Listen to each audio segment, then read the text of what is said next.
Siguiendo con las características para la cromatografía líquida de alta eficiencia o resolución, tenemos también el parámetro de la sensibilidad. Y para este tipo de cromatografía es un buen instrumento, además de trabajar con pequeñas cantidades, que eso lo vamos a ver en el sistema de inyección. Vamos a ver que las muestras se inyectan entre 5 y 500 microlitros, o sea, son cantidades bien pequeñas y a pesar de ser bien pequeñas, nosotros tenemos una sensibilidad elevada.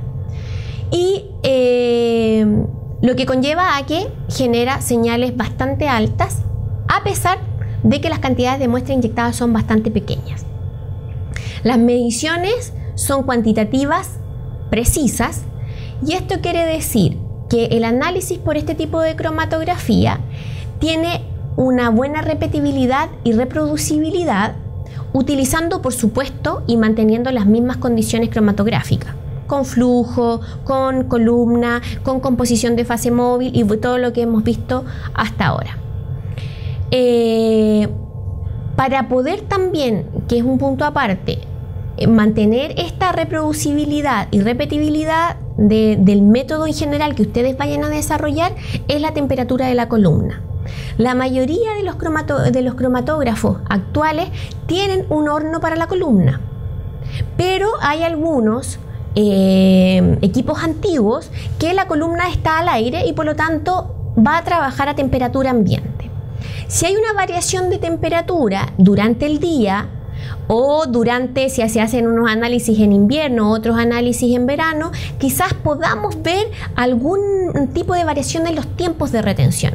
¿Por qué? Porque claramente se va a hacer más o menos viscoso de acuerdo si aumento o disminuyo la temperatura, digamos, se hace más o menos viscoso la fase móvil y por lo tanto va a haber un mejor flujo o un menor flujo y un mejor arrastre o un menor arrastre, que son los parámetros que vimos anteriormente.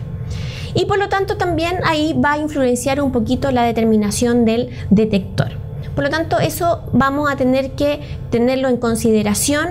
Si es que es así y no tenemos un horno, lo que se hace regularmente es ver nuestros analitos puros, ¿verdad? Como estándar, determinamos los tiempos de retención, pero si vemos que una vez que tiremos nuestra muestra, se recomienda inyectar un estándar por cada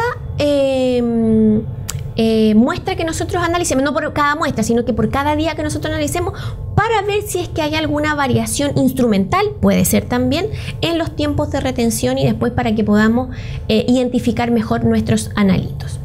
Y con esto también conlleva que los controladores de flujo también sean constantes y eso va a ir directamente relacionado con la mantención de la bomba para que estos no tengan alteraciones durante la tirada cromatográfica, porque eso también va a hacer que si no están buenas y los sellos de las columnas no están en óptimas condiciones, haya una fluctuación en el flujo y por lo tanto también haya una fluctuación en los tiempos de retención de nuestros analitos.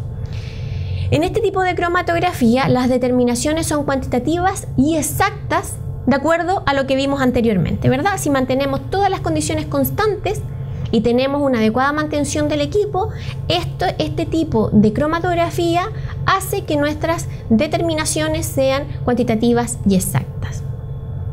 Por otro lado, que también es muy importante, es que nosotros mantenemos un monitoreo continuo. Por tanto, nosotros vemos el cromatograma a medida que va saliendo.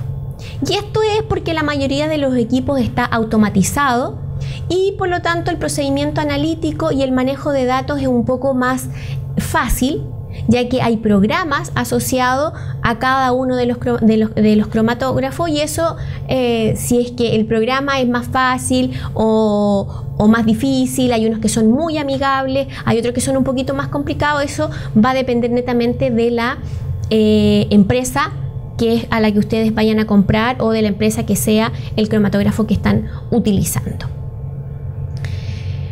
Siguiendo con las características de la cromatografía líquida, también tenemos la versatilidad.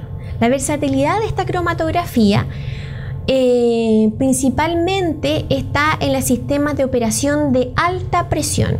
Como nosotros por medio de una bomba estamos aplicando una alta presión, ¿esto qué va a provocar? Va a provocar que tengamos tiempos de retención menores, por lo tanto, pero sin cambiar la resolución del análisis completo.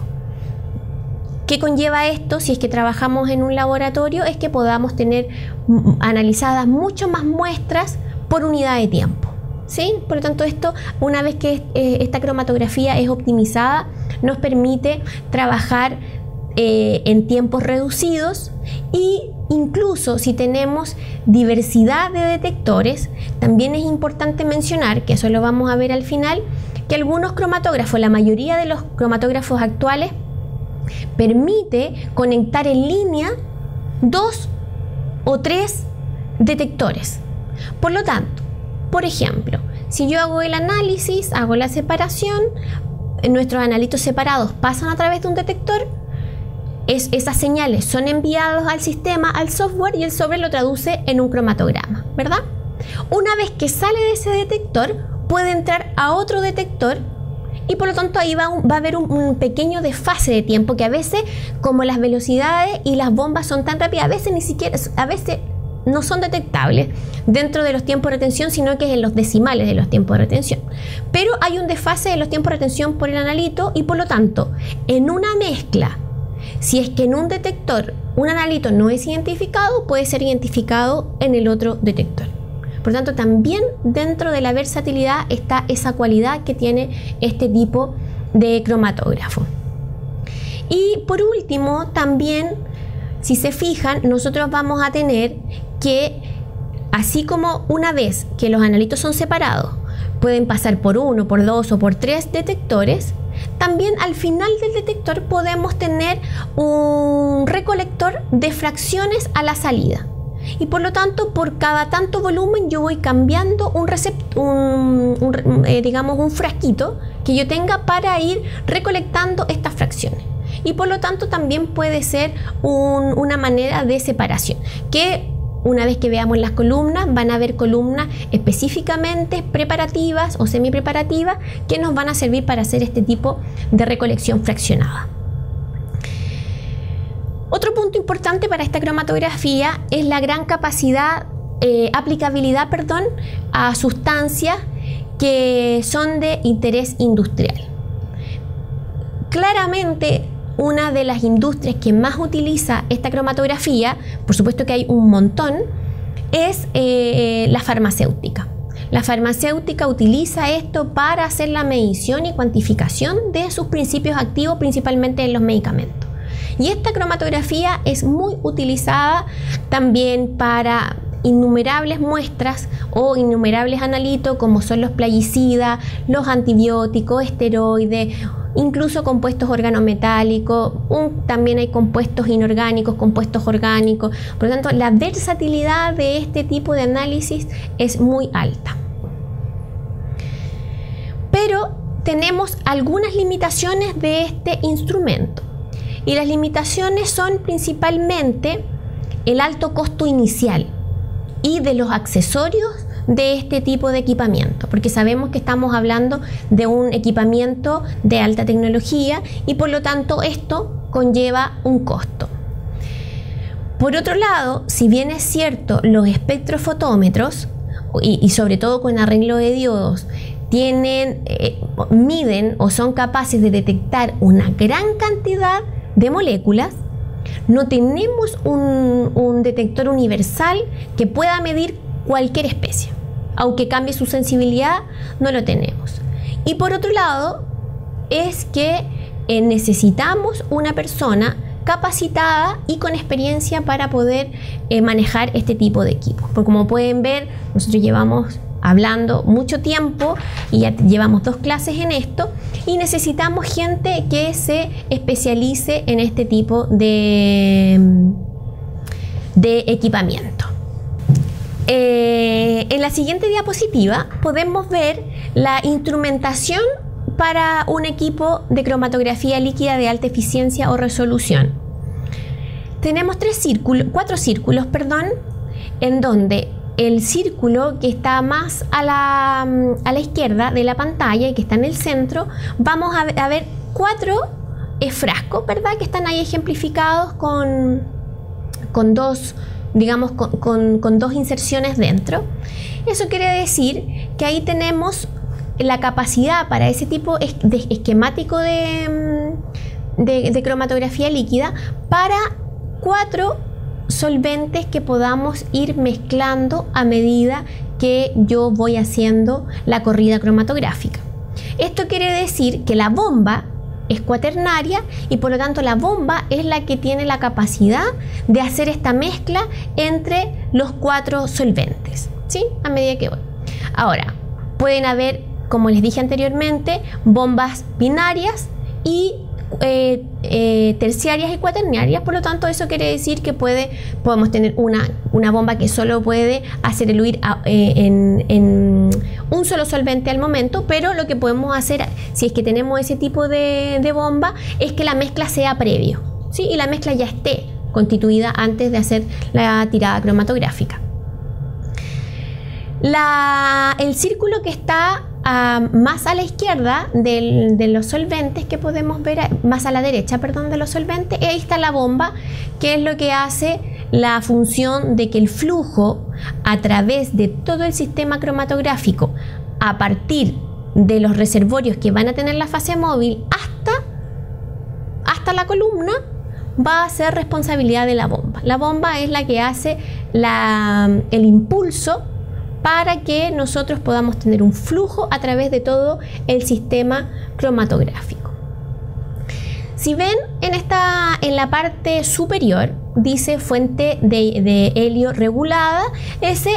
Recuerden que era una de las maneras de desgasificar nuestras fases móviles. Por lo tanto, en este sistema tenemos ese tipo de desgasificación.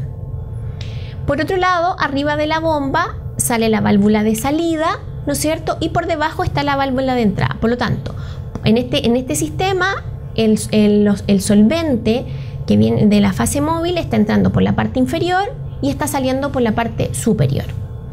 Si seguimos por la parte superior, vamos a llegar al tercer círculo, que está más hacia la derecha de la pantalla, y vamos a ver que ahí está la entrada de una jeringa para colar, dice ahí.